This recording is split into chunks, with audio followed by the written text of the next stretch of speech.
اس کے بعد میں اللہ تعالیٰ فرماتے ہیں اور یتیم کے مال کے پاس نہ جاؤ. یتیم مطلب کوئی ہے جن کے ماں باپ بچپن میں گزر گئے اور ان کے ماں باپ کو جو جائیداد ہے اس بچے کا مال کو یہ چھوٹا بچہ سمجھ کر جلدی جلدی کھا کے اڑاؤ مت. اپنے مال ہونے کے باوجود یتیم کے مال کو نہ کھاؤ، یعنی اس میں تصرف مت کرو، اور جتنا ضروری ہوگا اس بچے کے لیے تو خرچہ کرو، ورنہ اس کے مال کے پاس مت جاؤ. جب وہ جوانی کو پہنچے اس کا مال اس کو پہنچا دو.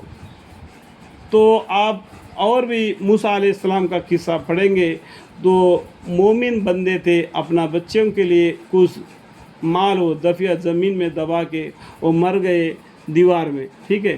اگر اس کے بچے کہیں اور شہر میں رہتے تھے، ان کا مکان بالکل گرنے کو تھا، جب وہ بچے وہاں سے آئیں گے اور مکان بنا لیں گے، اس ٹائم پر ہمارے بچے ہمارے جو محنت مزدوری کا جو پیسہ ہے اس کو لے کے وہ آرام سے زندگی گزاریں گے کر کے نیک ماں باپ نے ان کا جو جائیداد ہے وہ دیوار میں چھپا کے مر گئے تھے.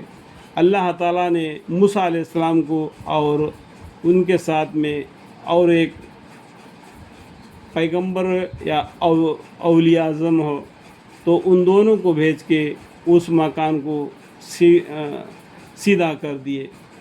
اللہ تعالیٰ مومن کا رزق اور اس کا دعا کو رد نہیں کرتے، ٹھیک ہے، مگر اسی طریقے سے جو کہ مستحسن ہے، یہاں تک اپنے سن بلوغ کو پہنچ جائے اور عہد مشورہ کو پورا کیا کرو. جو مشورہ کرتے ہیں تو اس کو پورا کیا کرو. اللہ بے شک ایسے عہد کی قیامت میں بعض پرش ہونے والی ہے. اللہم اغفر لی، اللہم اغفر لی. اور جب ناپ تول کر دو تو پورا ناپو اور سیاہ ترازو سے تول کر دو، یعنی اسے مال لیتے ہو تو برابر لیتے ہو اور دیتے ہو تو گھٹا کر دیتے ہو. تو اس کے لیے ترازو کم زیادہ مت کرو، کیونکہ کل قیامت کے دن تمہارے نام اعمال کو بھی وزن کیا جائے گا. اس ٹائم پر اللہ تعالیٰ کم زیادہ کرے گا تو تم کا کیا حالت ہو جائے گا. سمجھ میں آیا بات؟ اور جب ناپ تول کر دو تو پورا ناپ ہو اور سیاہ ترازو سے تول کر دو. یہ فی نفسی بھی اچھی بات ہے اور انجام بھی اس کا اچھا ہے. اللہم اغفر لی، اللہم اغفر. اور جن بات کی تجھ کو تحقیق نہ ہو اس پر عمل دار آمد مت کیا کر، کیونکہ کان اور آنکھ اور دل ہر شخص سے ان سب کی قیامت کے دن پوچھ ہوگی.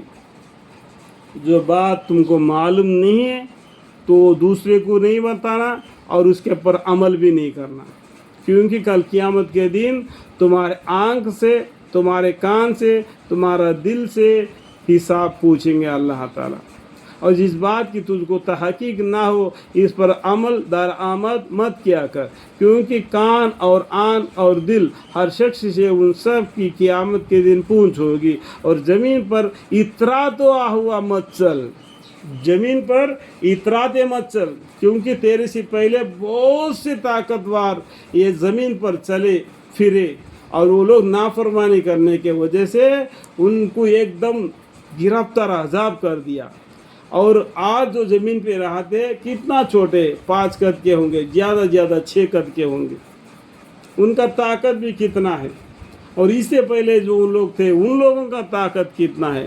تو عمارتیں آج وہ لوگ چھوڑ کر گئے ہیں، ان کو دیکھنے سے بھی معلوم پڑ جائے گا. ایسے عمارتیں اس ٹائم پر کوئی آج کے جیسا زمانے میں جو چیزیں نہ تھی کہ بھاری بوجھ کو اٹھا سکے، وہ کس طریقے سے اتنا بوجھ کو اٹھا دیا. جیسے کہ لال قلعہ سمجھو اور قطب مینار سمجھو یا جامع مسجد سمجھو یا اور بھی جو زمین میں تم چلو پھرو دنیا میں، تو وہ جو بنا کے چھوڑ کے چلے گئے تو وہ کتنا طاقتور ہوں گے اور ہم کتنے طاقتور ہیں. اس لیے تم زمین پر اترا ہوتا مت چل، کیونکہ تو نہ زمین کو پھاڑ سکتا ہے نہ بدن کو تان کر پہاڑوں کے لمبائی کو پہنچا سکتا ہے. تمہارے پاس اتنا طاقت ہی نہیں کہ تم زمین کو پھاڑ سکے، اور اتنا طاقت ہے کہ تمہارے بدن کو لمبا کر کے پہاڑوں کے برابر کر سکو. یہ تمہارے سے ہو ہی نہیں سکتا ہے. تو کالر مت اٹھاؤ. یہ سارے برے کام تیرے رب کے نزدیک بالکل ناپسند ہے. جو اس سے پہلے جتنا بھی باتیں بتایا اللہ تعالیٰ نے قرآن کے ذریعہ، یہ سارے کام برے ہیں. یہ اللہ کے پاس بالکل ناپسندیدہ ہے. ان کے پاس مت بھٹکو. یہ ڈراتے اللہ تعالیٰ. یہ سارے برے کام تیرے رب کے نزدیک بالکل ناپسندیدہ ہے. ان سے بچ کر اپنا زندگی بسر کرو دین اسلام کے ساتھ. اللہ تعالیٰ ہمیں اور آپ کو سمجھنے کے اور اعمال کی توفیق عطا فرمائے. اللہم اغفر لی، اللہم اغفر لی.